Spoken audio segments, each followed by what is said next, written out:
Paz de Deus, irmãos. Eu quero fazer um comentário aqui com vocês sobre a situação da congregação estar na ONU, né? Alguns falam aí que ela está registrada na ONU e tem isso como um problema aí gravíssimo, né? Porque segundo as pessoas, isso tem alguma coisa a ver com o ecumenismo e muitas coisas que dizem por aí.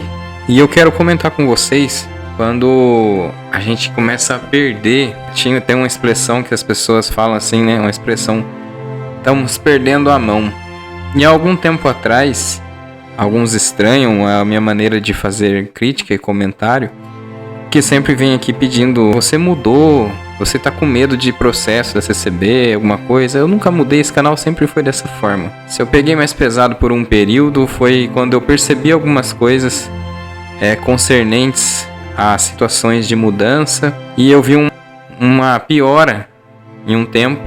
Eu fui um pouco mais assim enfático em algumas críticas, com questões preocupado com o próximo, né? Com algumas coisas, algumas pessoas que estão ali dentro e o que elas poderia acontecer com famílias, assim como há muitos anos aconteceu em algumas regiões. Mas quando eu vi as reuniões, o que são passado a liderança, e agora com essa situação de uma possível confissão de fé, e muitas coisas podem mudar com isso para o bem da denominação, eu resolvi parar um pouco com algumas questões que são abordadas. E já tem muitos críticos por aí falando e sempre comentam dos mesmos, sempre falam, então deixa eles serem felizes, né? Na verdade tem sua utilidade, queira ou não, em vários aspectos, e sabemos disso, não tem como negar. Agora, algumas coisas que são faladas, muitas das vezes acaba estragando a situação de haver uma denominação melhor, porque perde o foco dos aspectos concernentes a uma igreja de Cristo. Então essa acusação de ela estar ligada na ONU, né, com registro na ONU, eu quero explicar para os irmãos também como funciona. Assim como a gente vem falando algumas coisas que precisa ser explicado, tanto em pregação, porque alguns irmãos eles vão lá e sempre olham com uma visão já, às vezes com raiva, às vezes tem um rancor, claro, nem vou tirar mérito ou por que não deveria ter, cada um tem a sua razão pessoal, porque ela passou por alguma injustiça dentro da denominação, e às vezes as pessoas falam assim: alguém fez alguma coisa para ele, ficou com raiva da igreja. Ué, mas vai ficar com raiva de quem? Se o ministério, se foi levado para um ministério, se foi levado para uma regional e ninguém fez nada por ele, bem, é que ele não vai conseguir falar. Só que em mim, isso tudo que aconteceu, até comigo, já passei disso. Eu estou num outro nível assim com nosso Senhor Jesus, que vocês não fazem ideia. Olha essas pessoas com amor, esperando que elas se recuperem do farisaísmo e da raiva. Muitas lideranças, às vezes, irmãos, eles não punem alguém, né? Eles nem punem alguém, eles têm o pensamento de punir. Não é uma disciplina, não é amor, muitas das vezes. Eu sei porque eu conheço situações regionais, não só aqui, mas situação em outros lugares aí terrível. Além da punição, existe algo sobre ele mesmo. Ele tem um sentido um pouco de ódio daquela pessoa, e um sentimento que algo está vindo contra a denominação. Então o ancião vai lá e pune alguém, disciplina por anos. E é um problema dele. Essas pessoas, às vezes, essas outras pessoas, elas passam por injustiça, mas Deus está com eles no seu caminhar pela vida, seja dentro da congregação ou se nunca mais voltou. O problema que a gente tem que ter mais compaixão e alertar, tentar fazer com que entenda, é com essas lideranças. Esses sim estão correndo um sério risco de não passar no julgamento, né? Porque nele pensa assim que está tudo certo. Mas quando vier aquela fala: apartai de mim porque não te conheço, será muito doloroso. E tem ancião na congregação, pessoas boas, coração tão bom, pessoas que às vezes pode até representar pela sua face, pelo seu rosto, uma pessoa maldosa, né? Tem muito isso. Às vezes você olha uma pessoa, parece uma pessoa doce, até no jeito de falar, mas são pessoas perigosas. E tem pessoas que elas, às vezes, você julga mal, e é a pessoa boa. E são inúmeros assim. Só que, irmãos, eu vou falar uma coisa aqui, muitos podem não saber, mas existe. Tem uns que eles mandam na localidade, infelizmente. Ele manda no ancião mais antigo, Ele tem um ancião ali que ele é o mais antigo até, de idade. Ele não dá satisfação nenhuma, ele passa por cima.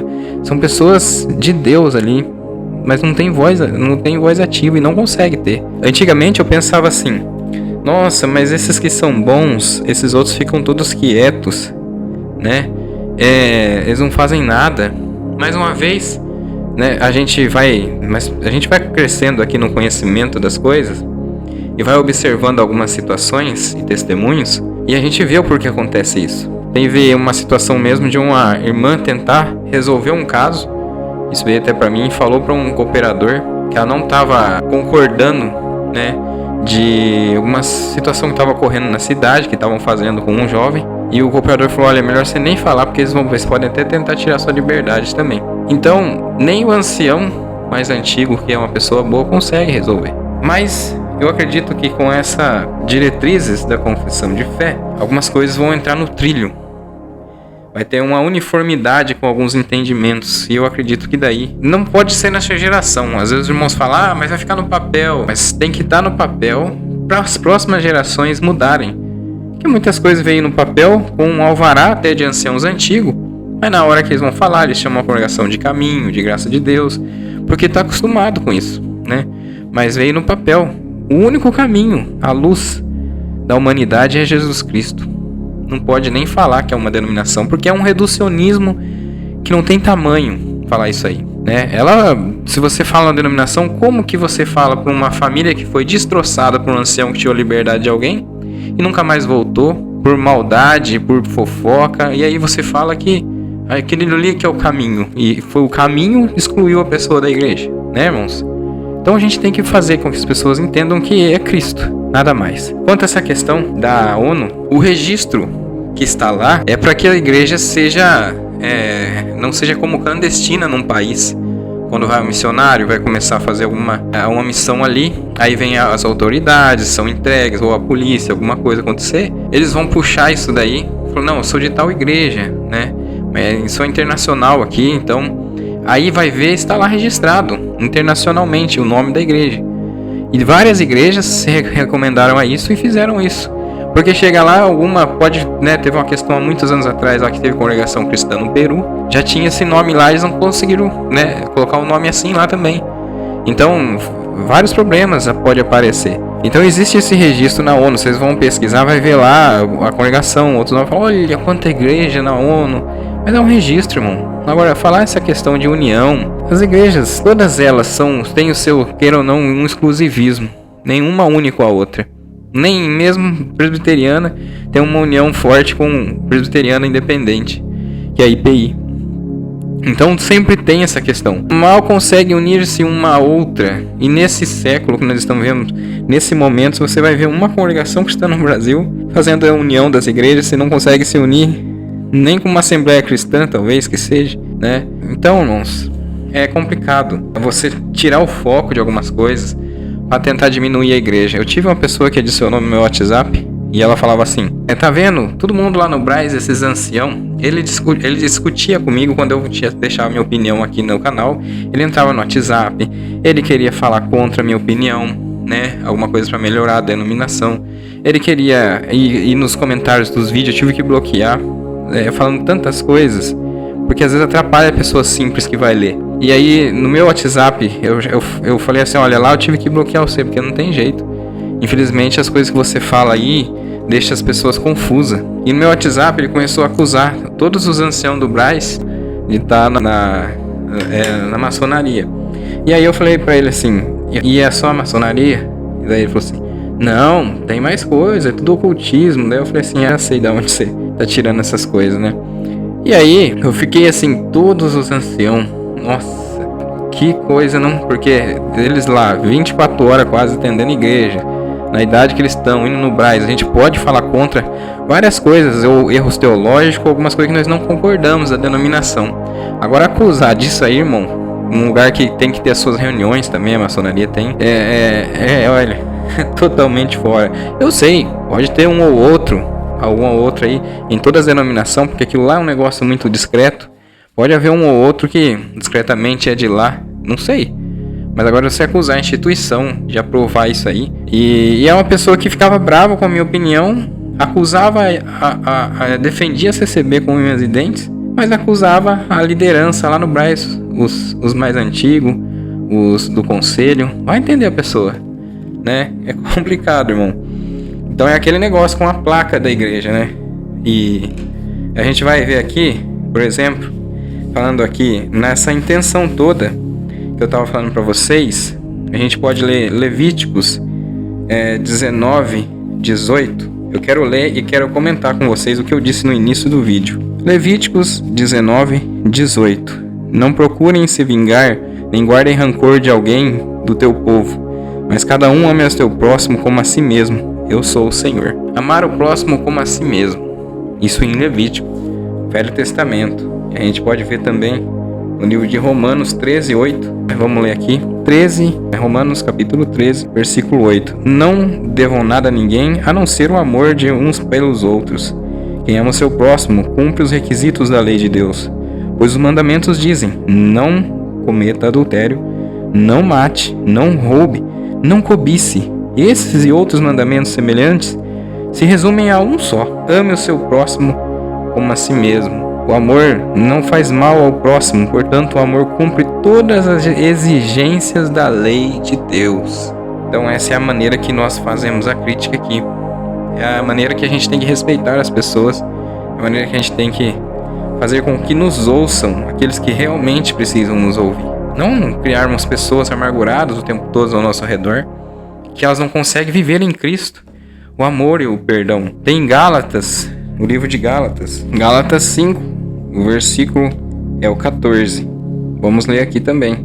Pois toda a lei pode ser resumida neste único mandamento: ame ao seu próximo como a si mesmo. Mas se vocês estão sempre mordendo e devorando uns aos outros, tenham cuidado, pois correm o risco de se destruírem. Isso aqui, irmãos, quando as pessoas dizem assim, que a congregação cristã no Brasil é uma seita, a gente tem que parar para pensar. Será que então nós não podemos chamar eles de irmãos? Ou não pode me chamar de irmão, né? Porque quando posso eu frequento, eu vou aqui na comum onde eu fui nascido e criado. Infelizmente, o Instituto Medita Fé, onde eu tenho muito carinho e apreço, né, pelos irmãos, a iniciativa dos irmãos são vinda, com certeza entendo que é vindo de Deus.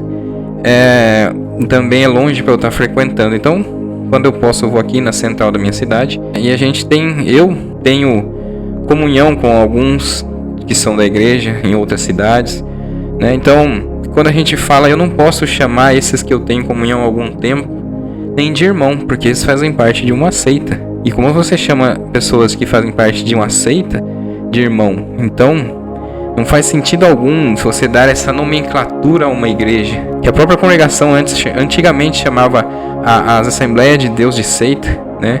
Outras igrejas de seita, e ela colocou no papel um registro, porque às vezes poderiam falar até do púlpito, um registro falando para não chamar outra denominação de seita. Ela se renovou nesse ponto, né?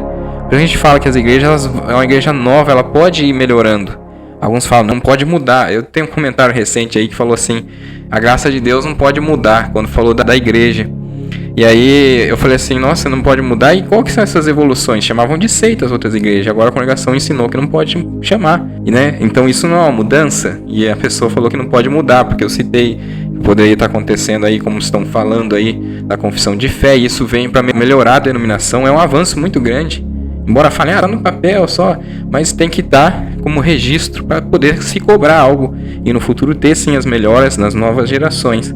Mas aí eu penso assim, ela mudou para não chamar outras de seita, e vem alguém e começa a colocar um nome nela de seita. É incrível isso, né, irmãos? Propostas de não rebatizar, não forçar o rebatismo, se a pessoa achar que não precisa batizar. E aí começam a presbiteriana não aceitar o batismo da congregação. Agora, você veja se o mal não está trabalhando no meio para fazer toda essa bagunça. Você veja se não estamos lutando contra os principados e potestades. Não é contra a carne e o sangue, mas quanto aquilo que nós não podemos ver. É toda uma bagunça hoje na crítica na internet.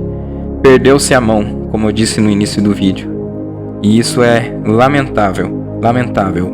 Mas quem entende esse trabalho aqui, se inscreve no canal, quem não é inscrito, deixa o seu like, né? E para estar ajudando, se puder ajudar o canal também, vai estar aqui na parte de baixo do vídeo. Deus abençoe grandemente a todos vocês.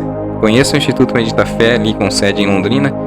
Quem quiser fazer parte, participar ali, tem, na verdade, diferente de muitos lugares aí, tem estudo bíblico e reflexão bíblica de forma gratuita para quem quiser começar a ver se é viável ou não, aprender um pouco aquilo que é bom, absorver o que não for, como diz Paulo, analisar tudo e retém o que é bom, né? Deus abençoe grandemente a todos, paz e graça verdadeira, e até o próximo vídeo.